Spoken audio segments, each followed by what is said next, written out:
When I was young, I remember watching the news with my grandfather, who was the first and, well, I would say the only in my family person capable of having a skeptic's mind, a critical thinker. It didn't apply to everything. He wanted to believe all sorts of storylines from professional wrestling as a way probably to engage his emotional side and his frustrations and his excitements that might not have been finding any other venues to do so. And of course, his own metapsychology is not something he had a chance to learn much about the functioning of his own mind, but he would question things like, the Catholic Church there and things that you saw on the news and politics and things. And this was a great introduction for me, and it's strange that, well, I did spend more time with my grandfather, I think, than most of the other grandkids, and a lot of his own kids, I think, just wanted to leave the small town where they grew up. I'd like to go back there. Big cities is full of things that aren't very nice to observe when you're a caring person. And so Noam Chomsky here is somebody that I met in person in Ottawa at the Bytown Theatre when he was presenting Manufacturing Consent when I was in my early 20s, I believe. And I met him on the campus of the University of Ottawa at some point and said that I enjoyed his talk and the movie. But I also, at Cégep, had a course where I had a teacher where we evaluated, the news, the media, and this was helpful as well. And being a fan of Isaac Asimov, even his fiction, he would present characters that would be in ideological conflicts, but they were very good at, defending and counterpoints and, the debate without violence, because I am also like one of his main characters in the Foundation series. Is I also believe that violence is the last refuge of the incompetent, meaning that to even get to be a violent person, you have to, resort to being an incompetent, and it's something that I've never wanted to do.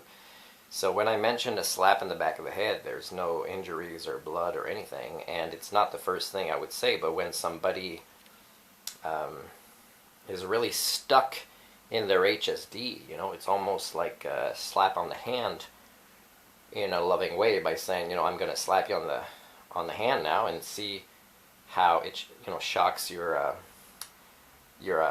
nervous system into maybe rebooting a little bit and getting out of this loop that you're stuck in.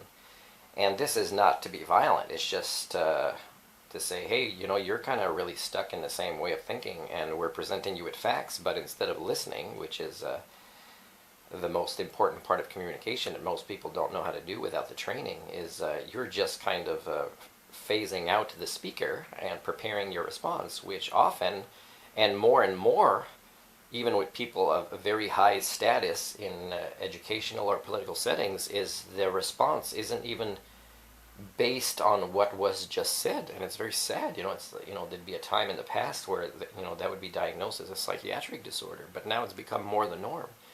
So the norm now is that what used to be borderline intelligence is now average intelligence, and it's quite sad. So the Canada's National Film Board, funded a lot of this movie, and you can see it's an example of how, and I hope people never insult me like this because they might get a slap in the back of the head, but they're really insulting their own selves intellectually, is they're going to say, oh, I wish we listened to Martin. Well, pretty much most of what I say, I do say a few original things that I've never heard anybody else say, but most of what I've been saying over the years has been said before, and it's been ignored. And that's, what I want to focus on. It's not necessarily solutions to climate change or solutions to politics.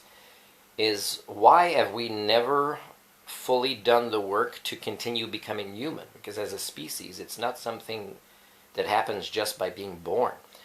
And I could talk more about that later, what needs to be done. So, but why do we continue? Because any other solutions we want to apply, either it's with the best of our scientists or technology, is there's still going to be conflicts and arguing, and people who actually should be agreeing, and they think they're disagreeing when they're not. So I'm going to show you Noam Chomsky here, and this is an important part here that I think should be played at the beginning of any course that's related to psychology or politics or economics or philosophy or ethics or sociology or even criminology, and it should be debated. It should be that a lot of these points should be part of assignments in many classes, because this kind of discussion is very important. But why are people saying it and living a particular life to send out this message that includes sacrifices? And you know, it's not worth it getting a Nobel Prize after you're dead.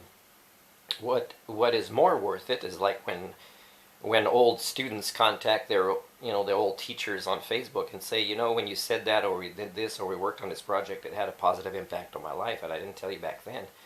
Well, I don't. There are things that I'm sure Noam Chomsky is hearing from people that but the work that he did, the commitment and the risks that he took, and the how that has an impact on someone's family or someone's health, is something that should be honored, during their lifetime. If we are indeed approaching, even a stable proto-civilization, not even a civilization, is people like this should be admired more. And not just you were right, is that you made a series of choices in your life to serve the greater good, and don't create saints or things like that, but say you are a role model, and we are going to have, most countries should have, they call themselves democratic countries, they should have a national holiday for him before he dies, and say today we honor debates on media or critical thinking or what makes us human.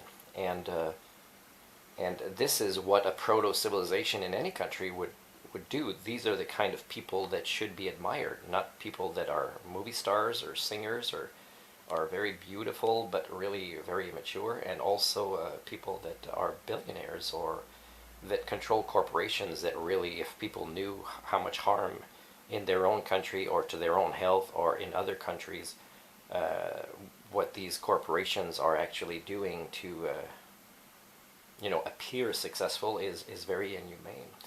So this guy's been traveling and learning things, and he's not just remembering facts, he's actually showing us that the facts are there, and we're just choosing to ignore them because we choose to be sheep.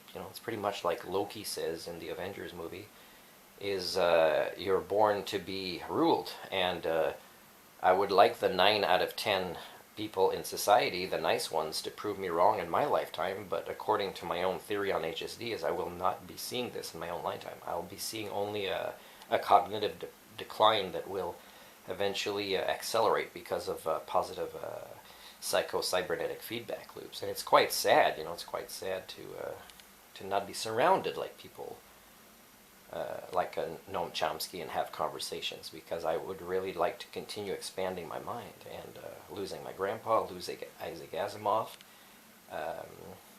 losing the ability to have these people more accessible because they're more common, or they're the norm, or they're who you meet when you go take any kind of university degree, is it's not the case anymore, and it's quite sad. So here is this, and I am going to start it, and I hope you will decide to overcome your intellectual laziness and maybe even watch it more than once if these are not words that you're common that they're common to you, and maybe even do a Google search to see how they're defined, because this is a good example of what is a summary of manufacturing consent. In a state in which you can control the population by force, say a feudal state or a military-run state, or what we nowadays call a totalitarian state, in such a system it really doesn't matter very much what people believe or what they think, because they can't do anything about it anyway. You only care about that they obey. But when you lose the capacity to coerce people by force, and when the voice of the people can be heard, you've got to make sure it says the right thing. So therefore you need techniques of manufacture of consent, of propaganda, of thought control and indoctrination. Notice that from this point of view, There is no contradiction between democracy and thought control. On the contrary, to the extent that formal democratic mechanisms exist, to that extent you need thought control to ensure that the stupid population doesn't interfere with affairs, and that these are left in the hands of the specialized class who represent the interests of the governing elites. The question in brief is whether democracy and freedom are values to be preserved or threats to be avoided. Democracy and freedom are values in themselves, and they need no justification in instrumental terms. Nevertheless, there is today a compelling justification in such terms. Modern industrial civilization has developed within a certain system of convenient myths. The driving force has been individual material gain, which is accepted as legitimate, even praiseworthy, on the grounds that private vices lead to public benefits in the classic formulation. It has long been understood that a society based on such a principle will destroy itself in time.